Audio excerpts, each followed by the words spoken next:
అందరికీ నమస్తే. ఒక ఇంట్రెస్టింగ్ టాపిక్తో మీ ముందుకు వచ్చాను. జూబ్లీహిల్స్ ఉప ఎన్నికలు అందరికీ తెలిసిందే. మరి నిజంగానే ఇండిపెండెంట్ అభ్యర్థులు ఎవరు కూడా 200 దాటని పరిస్థితి ఉంది. ఇండిపెండెంట్ అభ్యర్థులు కొంచెం పర్ఫార్మెన్స్ సాధిస్తారు, ఇక్కడ గండి కొడతారు. వీళ్ళ మేజర్ పార్టీలు ఇటు కాంగ్రెస్ పార్టీ, ఇటు బీఆర్ఎస్ పార్టీ, బీజేపీ పార్టీ అభ్యర్థులకు గండి కొడతారు. ఇండిపెండెంట్ అభ్యర్థులు అన్న చర్చ జరిగింది జూబ్లీహిల్స్ నియోజకవర్గ వ్యాప్తంగా. కానీ ఎక్కడ కూడా ఇండిపెండెంట్లు మాత్రం సత్తా చాటలేదు. ఆ సత్తా చాటింది మాత్రం ఒకటో ప్లేస్లో కాంగ్రెస్ ఉంటే, రెండో ప్లేస్లో బీఆర్ఎస్ ఉంటే, మూడో ప్లేస్లో బీజేపీ డిపాజిట్ కోల్పోతే, నాలుగో ప్లేస్లో విచిత్రంగా నోటా పైకి వచ్చింది. జూబ్లీహిల్స్ నియోజకవర్గంలో 4వ ప్లేస్లోకి నోటా వచ్చింది. ప్రధాన పార్టీల తర్వాత నోటానే పైకి వచ్చిన పరిస్థితి. ఒక్కసారి నోటాకి ఎన్ని నోట్లు వచ్చినాయి, కథేంది కార్ఖానేంది. నోటా పైన మా సూరన్న పాలిటిక్స్ బుక్స్లు రాసిండు. మా సూరన్న చాలా ప్రజల కోసం పనిచేస్తూ ఉంటాడు. సూరన్న నోటాకి వేయండి, ఈ అభ్యర్థులందరూ వేస్ట్ అని వివిధ రకాలుగా ప్లకార్డులు పట్టుకొని, విచిత్రంగా ప్లకార్డులు పట్టుకొని ఒక డిఫరెంట్ కోణంలో జూబ్లీహిల్స్ నియోజకవర్గంలో ప్రచారం చేసిండు. మరి ఆ ప్రచార పర్వమేనా 4వ ప్లేస్లో నోటా వచ్చింది. ఎన్ని ఓట్లు వచ్చినాయి చూసిన తర్వాత ఒకసారి సూర్యన్నతో మాట్లాడే ప్రయత్నం చేద్దాం. ఇక్కడ మొదటి వరుసలో నెంబర్ 1 పొజిషన్లో నవీన్ యాదవ్ ఉన్నాడు. నవీన్ యాదవ్కు 98,988 ఓట్లు వస్తే, రెండో ప్లేస్లో మాగంటి సునీత గోపీనాథ్ ఉన్నారు. 74,259 ఓట్లు వచ్చినాయి. మూడో ప్లేస్లో ఇక్కడ డిపాజిట్ గల్లంత అయిపోయింది. లంకల దీపక్ రెడ్డి బీజేపీ భారతీయ జనతా పార్టీ అభ్యర్థి 17,061 ఓట్లు వచ్చినాయి. ఇక్కడ మీరు చూడొచ్చు. మరి ఇక్కడ ఇండిపెండెంట్ అభ్యర్థి 232, 182, 181, 145, 175, 177, 143, 119, 115, 106, 107, 115, 101, 99, 96, 78, 86, 91, 70, 61, 56, 56, 55, 52, 52, 50, 50, 45, 40, 40, 38, 30, 31, 32, 29 ఓట్లు, 27 ఓట్లు, 26 ఓట్లు, ఇక్కడ 24 ఓట్లు, 24 ఓట్లు, 25 ఓట్లు, 23 ఓట్లు, 22 ఓట్లు, 22 ఓట్లు, 21, 21, 21, 20, 19, 18, 16, 16, 17, 15, 14, 12, 9. మీరు చూసారు కదా, ఎక్కడ కూడా 200 ఓట్లు పోల్ కాలేదు. ఇండిపెండెంట్ అభ్యర్థులకు 200 కూడా దాటలేదు. ఇండిపెండెంట్ అభ్యర్థులు హైయెస్ట్ ఇండిపెండెంట్ అభ్యర్థి ఒక్కరికే ఉన్నది 232. దాని తర్వాత ఎవరు కూడా 200 దాటలేదు. అందరూ 182 కిందికే ఉన్నారు. మరి 4వ ప్లేస్లో ఎవరు ఉన్నారంటే ఇక్కడ చూపిస్తా. 4వ ప్లేస్లో నోటా ఉంది. 4వ ప్లేస్లో ఎవరు నచ్చలే, నన్ ఆఫ్ ది ఎబో ఎవరు నచ్చలే. నోటాకు దాదాపు 924 ఓట్లు సాధించింది. 924 ఓట్లు నోటాకు వచ్చినాయి అంటే ఇది మరి గ్రేట్ జాబ్ అని చెప్పుకోవచ్చు. నోటాకు మరి ఒక్క ఇండిపెండెంట్ అభ్యర్థి కూడా ఎందుకు పర్ఫార్మెన్స్ సాధించలే అంటే మరి అర్థం కాని పరిస్థితిలో మాత్రం ఉంది. ఇక్కడ నోటా పైన అనేక రకాలుగా జూబ్లీహిల్స్ నియోజకవర్గంలో ప్రచారం చేసిండ్రు. ఏ అభ్యర్థి కూడా పర్ఫెక్ట్ లేరు. నోటాకే మీ ఓటు వేయాలి, నోటాకే మీ ఓటు వేయాలని మా సూరన్న పాలిటిక్స్ బుక్స్ రాసిండ్రు. మా సూరన్న టీవీ కూడా మీకు అందుబాటులో ఉంటుంది.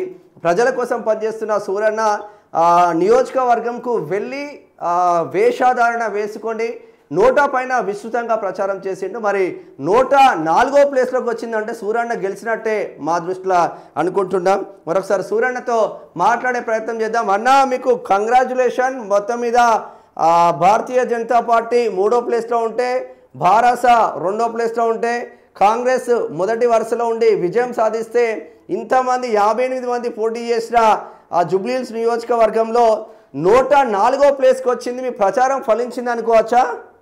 అన్న, ఖచ్చితంగా ప్రచారం ఫలించిన. నేను నా మిత్రుడు గొర్రపల్లి సురేష్ ఇద్దరం కలిసేసి మొహాన మార్క్స్లు పెట్టుకొని వెళ్ళేసి జస్ట్ 4 రోజులు ప్రచారం చేసామన్నా.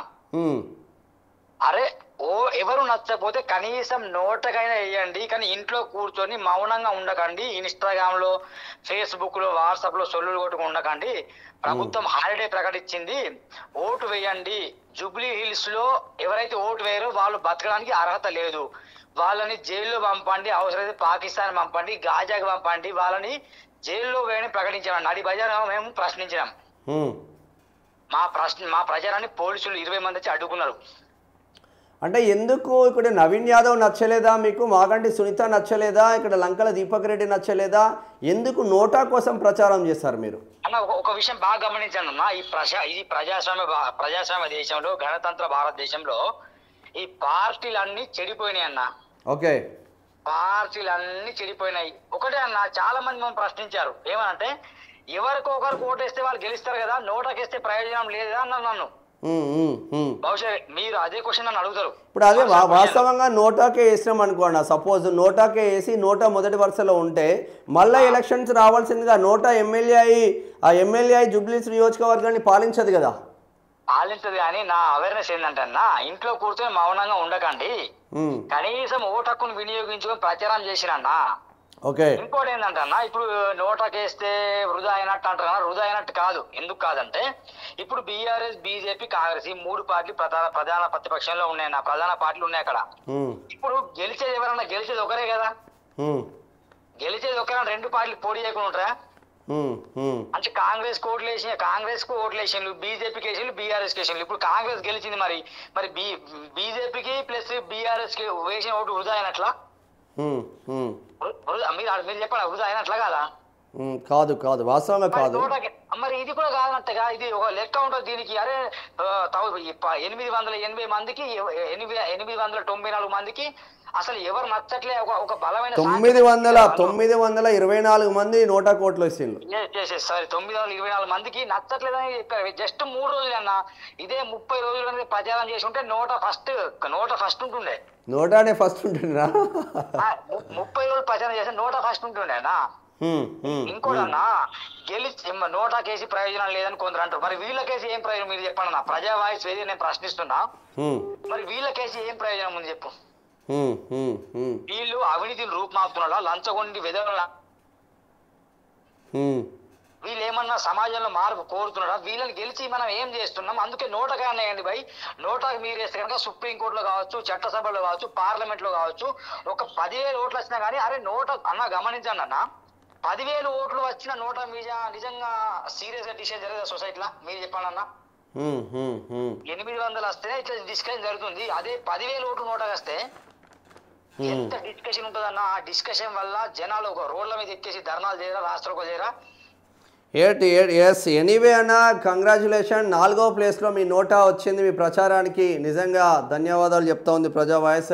అంటే ఏ పార్టీ నచ్చకపోతే నోటాకి వేయాలని ఇక్కడ సూరన్న విపరీతంగా 4 రోజులు ప్రచారం చేసిండు. ఆ ప్రచార ఫలితమే ఇండిపెండెంట్ అభ్యర్థులు 232 ఇండిపెండెంట్ అభ్యర్థి హైయెస్ట్ స్కోర్. కానీ 924 నోటాకు ఓట్లు వచ్చినాయి అంటే మరి ఏ అభ్యర్థి నచ్చనట్టే కదా అక్కడ. So anyway thank you so much అన్న. ఇది సూరన్న నోటాకు సంబంధించిన మొత్తం మీద 4వ ప్లేస్లో, అంటే మేజర్ పార్టీల తర్వాత ఏ పార్టీ అన్న వస్తుంది అన్న కాన్సెప్ట్ ఉండే, కానీ మేజర్ పార్టీల తర్వాత ఇటు కాంగ్రెస్, బీఆర్ఎస్, బీజేపీ తర్వాత నోటా అందుబాటులోకి వచ్చింది. 4వ ప్లేస్లో నోటా నిలబడ్డది. ఇది నోటాది.